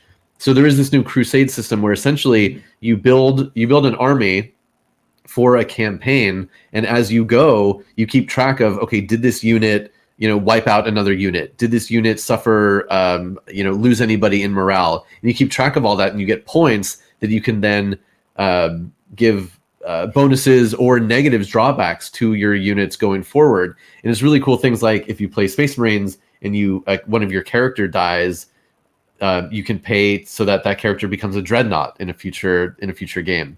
And then there's some really thematic ones for each army as they get their codexes, which not every army has yet. But it's really cool. In theory, one day, if we do Grimdark Dawn again, which obviously we all hope we do, I think we'll definitely look at that Crusade system and maybe pull some ideas from there, because I think there's some neat stuff that you could do with all of that. I couldn't agree more. Like, I would love that. And listen, what I would love to see, should it come back, and I hope it does too. I think we all do. But if Grimdark resurfaces, I really would love to see some smaller scale kill team type engagements mixed in, and because they've been doing that. The Crusade system really, I think, came more from them having success with their small skirmish games and realizing that they were building a community that really liked the narrative drive of having a handful of characters as opposed to a whole battlefield that actually grew and changed, because that escalation and that lived in organic growth is again a different experience that people really like. Yeah, in my opinion. But some people probably hate it, but yeah, I mean, there's going to be there are going to be people who like something and just as many people who don't like it. But yeah, I think if we were to incorporate Kill Team more in an overall serious framework for Grimdark Dawn, I think that would definitely be cool. I mean, obviously we did do Kill Team more of like a fun, silly break from the overall storylines, but yeah, we could definitely do that. I just want to say, for everybody who's listening, lurking, we love lurkers, but there is a poll up to name the Storm Speeder. Whoa! So remember, not every part is glued on, because there's some weapon options I'm still working on. But go and open up that poll and vote. We have 4 options for names for the Storm Speeder, so go and check that out. How do you do with magnetizing? Do you magnetize a lot? Sometimes. I have magnetized a couple of vehicles. What's really great about these brand new ones is that you don't even need to magnetize in a lot of cases. So like this gun here, such a tight fit. Yeah, you can just pop the things in and out, and especially once I primer it and paint, it's going to stick really well, which is so cool. Yeah, not even have to worry about magnets. I love it. Yeah, the last one we did. Oh, go ahead. I was just going to say, I'm still working off of, because I played Drakari, I'm working off kits from 1990 again. Like it's not quite 1990, but the Raiders and the Venoms are the same models that they've had for so long. And my Grey Knights are equally nice. Like half of my Grey Knights are metal. So yeah. But these new ones, it's I did the Space Marines, the Primaris Space Marines. They have basically a small, it's like their version of the Rhino. It's the Impulsor. It's one that looks like an El Camino with the open back. But then they have that same kit with a top and a turret on the back, and it's now a sort of a little tank, the Gladiator. But those I have, so I got the Gladiator. That's the last one we did on stream, and I can do 3 different versions of the Gladiator and take off the Gladiator parts to do all the different versions of the Impulsor, and I don't need any magnets to do it. It's so great. The parts fit together so well. I love it. I mean, very really, like we were talking about, their easy to build stuff. Like they've got the science down. Like they've got a whole team. Like it's one thing to be able to sculpt something in like ZBrush or Rhino or something, and you're able to make a really nice model. It is a totally different skill to be able to part it out for manufacturing and have things fit together in such a beautiful way. Some of their stuff now, you glue it together, and the way that the pieces fit, you almost don't have to do any seam work. You don't have to worry about gaps, because they puzzle fit together in such a way that frankly, it looks like black magic when compared to what we used to deal with back in the day. Yeah. Another YouTuber just got like a really old model that was metal and was realizing that there are no connection points between any of the parts. It's just every part has a flat side, and you just have to figure out how to get it all together. It was like, oh my God, what a nightmare. Yeah. And even then, like if you like, I remember spending hours pinning models, like pin vise and putting those little brass rods in there, and just to get it so that the metal pieces didn't break off with like one game. Your arm. There's always that commander who had a sword raised over his head, and that stupid thing wouldn't freaking stay on the. Yeah. That was I always get reminded of things, and then I don't take a note to come back to it. Just in general, I just did want to mention that number one, because of all the crazy, insane weather that we're having, Games Workshop has announced that there are going to be shipping delays in these next couple weeks. It's obvious. I think everybody's used to this kind of stuff by now. And Games Workshop is running another giveaway thing. It's called Win Your Basket. So they want everybody to have logins for the Games Workshop site and the Forge World site and the app. So if you have now you can connect them all without having to pay for the app. You can do this for free. But if you connect all your sites and you have all your logins and you put a bunch of stuff in your cart, at the end of February, so basically at the end of next week, they're going to pick a couple people, and like you'll get to win whatever's in your cart. So go to the shop. So go to the site, get a login, put a bunch of crap in your cart, and see what happens. Word of warning. What the hell? Because I've done a little bit of online shopping on Games Workshop site, and like you put stuff in your cart and then you forget about it, and you're like, well, maybe I won't buy it, but I wanted to see how much it was with shipping or whatever, and you put it in there, and they're going to send you at least 2 emails that are like, hey, did you forget something? Look at this box set. What you need these guys? Like they're the devil. And like Darrow's saying, when this happened, I went to log in. I was like, wait, where's my stuff? And it's this whole new combined login system. Okay, and the poll just ended, so hopefully everybody got their votes in, and the winner is the Deafener, which I really like. I love that because again, this is the tank that has the turret on the top with the poor guy's head right between the guns or missiles, however you want to build it. And I think that's a great name for. Hey, you want to take that to the next level? You should get a geriatric space marine and convert it so that he's sitting on a rocking chair, and go Ma and Pa clamp it with that and strap it onto the top of the tank. So Nox, here's a question that I've had. I've known you for a little while now, and I've had a question for you that I've never gotten a chance to ask you. Where does your name come from? So Noxweiler and Berf are both the puppeteering names that you would have found me under from years ago. Okay. And they're effectively replacements for my birth name, which I've disavowed myself of for various reasons. But it is it's nonsense. And typically when you are a punch puppeteer, if you look back into English puppeteering history, you would create a professor of puppets. And part of that tradition was that you would take professor, and then you would also take a name that kind of was nonsense, and it had a whimsy to it, and you throw that back there. And so it is it's a creation of my own. Okay, cool. Yeah, no, I assumed it was probably something, that was created rather than given. But yeah, I was always really interested to know where it came from, what the story so the answer is punch puppeteering, which if you look up online, you'll find a whole rabbit hole of this weird.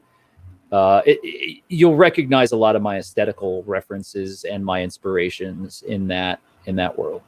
Okay, cool. Yeah, and I know a little bit about it. And I like some of the Punch and Judy stuff that's been out there. And who wrote that graphic novel? Was Neil Gaiman. Yeah.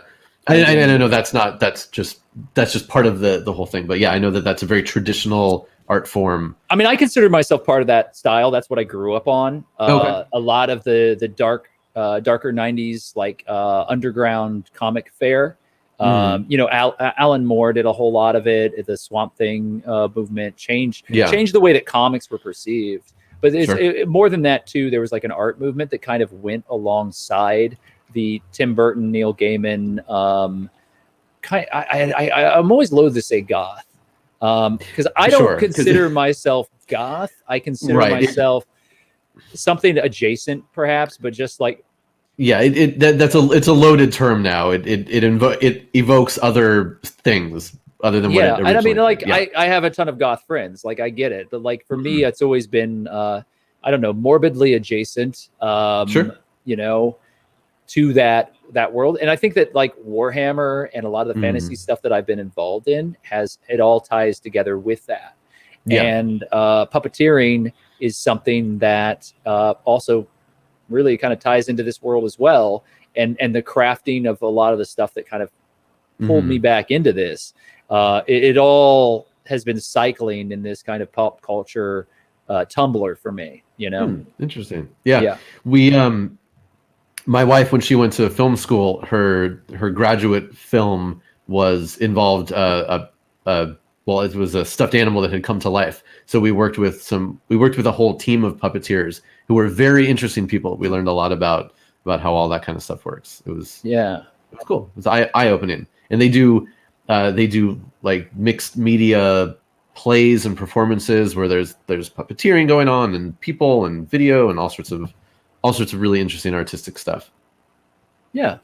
I mean, listen, I'm a big supporter of any sort of artistic endeavor that allows people to get out there and not only kind of, reimagine themselves, but reimagine the world around them to what they would like to see the world become.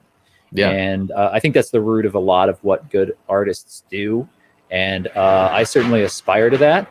I think my loft downtown is about to blow away. But like it's certainly something that I aspire to, and it's something that I live by, and I'm very strong about my moral stance on like how the arts can be shared with everybody, and they need to be amplified rather than muted. And I think that our culture is sort of strange about the way that it picks and chooses what's an acceptable artistic endeavor. Yeah, that's true. So speaking of, where can people find all of your amazing, awesome artistic endeavors these days? Yeah. So first and foremost, you can find us here on Twitch. We're at the Scabby Rooster Tavern. I'm an avid LARPer as well. It's a whole other conversation. But the idea of the theatrics of taking tabletop RPG and turning it into interactive experiences and immersive environments is something that I've been involved in my entire life. Highly recommend you come check us out over there. But if you are a hobbyist, if you want to see more of what we were talking about here with Scott, I paint fairly regularly, not recently because I've been doing layout on a book. I work at Hunters Entertainment as a developmental agent within that game company, and we're releasing a Kickstarter right now for Ragnarok. So if you haven't already, go check out the Ragnarok Kickstarter. We got past 110K. We're in the last couple days of our Kickstarter. We're really excited about it. It's a rock and roll, like heavy metal, fantasy, and an underlying fantasy. It's like He-Man, Thunder the Barbarian, that world. Yeah. Check it out. But I've been working doing writing and development for that alongside Ivan Van Norman, who's the creator. And then we've been doing a lot of stuff where I've been gearing up for not only this book release, but also for a lot of model making and wargaming stuff that we're going to be doing here in the future. You can find me across all social media at Eaten by Potchki. So if you just want to follow me, I'm pretty bad about it. But listen, I'm on Twitter, I'm on Instagram. I think I have maybe 30 Instagram posts, and I don't like. I said to myself, Instagram is going to be the place where I put all my model photos, and I've done about 30 of those. So way behind. Anyway, sure. But Eaten by Potchki. Cool. You can DM me if you have questions or you want to know things. You can jump into our Discord. Nice. Yeah. All right. Very cool. And is there? Obviously you're interested in getting the Cursed City box. Are there any other armies you are contemplating trying out in the future? We always love to hear what people are going to buy next and throw their money at. I know, damn it, man! Like that's the question that I don't. I have been actively resisting a Marathi warband. Okay. Like the Marathi are amazing. I mean, they're Medusa, and it's like this whole army of like dark elf adjacent Medusa people. And so just the modeling aspects of that have really been drawing me in. Fabian and I both have been fighting about not getting any of the Slanesh stuff that came out. Sure. There's just I'm in that boat as well. It's so much good stuff, you know. Yeah. And it's coming out pretty quick. So I'm just biting my tongue and biding my time because I think that we're going to get a whole bunch of Vampire Counts reboot stuff coming here pretty quickly from Games Workshop. So I'm kind of waiting on that. And I have a lot of Drakari because they don't have a grotesque model. They have one, and it's not good. Right. So I have been converting grotesques for my Drakari force using Vampire Counts models. And so I have a lot of work to do with that. And I've been building up some Legion stuff. So yeah, and I guess because we know that the Drakari Codex is coming, and there could very well be some new models coming along with it. We know there's going to be that set. Actually, it's perfect for you. It's Sisters of Battle versus Drakari. There's that box set is coming as well with one new character on either side. But yeah, it'll be interesting to see if we get other new Dark Eldar models with that release. I don't know. We'll see. Cool. Well, Nox, thank you so much for joining me today. This was great. Yeah, thank you. I love talking Warhammer, fantasy, hobbying, all that great stuff. And yeah, I'm very interested. So we'll get you all the details about the Armies on Display project. I'm excited about using it as motivation for myself to actually get my Space Marines painted, to put my pink paint tests into the world, and then and also just to work with people who are starting new projects and get new people into the hobby. That's something that I'm a big fan of, getting. Oh, you're really good at it. Bringing people in, getting the hobby base larger. Yeah, you should have been a crack dealer. That's what people tell me. So no, that's a horrible joke. But what I was going to say is, like, let's definitely get together and do some tabletop simulator soon. Yes, yeah, and as a kind of a joke, I bring up, like what armies would you like to buy, and what are you trying not to buy? But then I realized that once I get Tabletop Simulator up and running, I can play any army, and I don't have to buy a single model. I know, and like I very rarely have I ever regretted a hobby choice like that. Like, if I buy an army because I like the aesthetic, I'm not going to be upset if they don't play well. But some people are, and some people are like, wow, I cannot win with this army. Like, what am I going to do with this model? Like, I have $400 in models. I can't play them, Yeah. But if you're playing digitally, then none of that matters. It's great. None of it matters. Cool. All right. Well, everybody, thank you all for watching and for voting on the model, and I will see everybody if you are around today. So tonight is Home Buddies Trivia, 7 p.m. Pacific on the Emma Fife channel. I don't know who my team is yet. I don't know if that's been announced, but I'm very interested to see who's on my team. Come and support me, or just watch, or support whatever team you're on. Otherwise, yes, thank you so much, Darrow. So yeah, tonight it'll be on Emma Fife channel, and otherwise I'll be back on Monday reading more Russian fairy tales. Wow. Okay, cool. Sounds good. Yeah, that's what I've been doing on my Mythology Monday streams lately. They're bizarre. Baba Yaga has shown up a few times. I know there's more coming up in the book that we're reading. All right. Otherwise, have a great rest of your weekend, everybody, and we'll see you next time. I'm pressing the end broadcast. And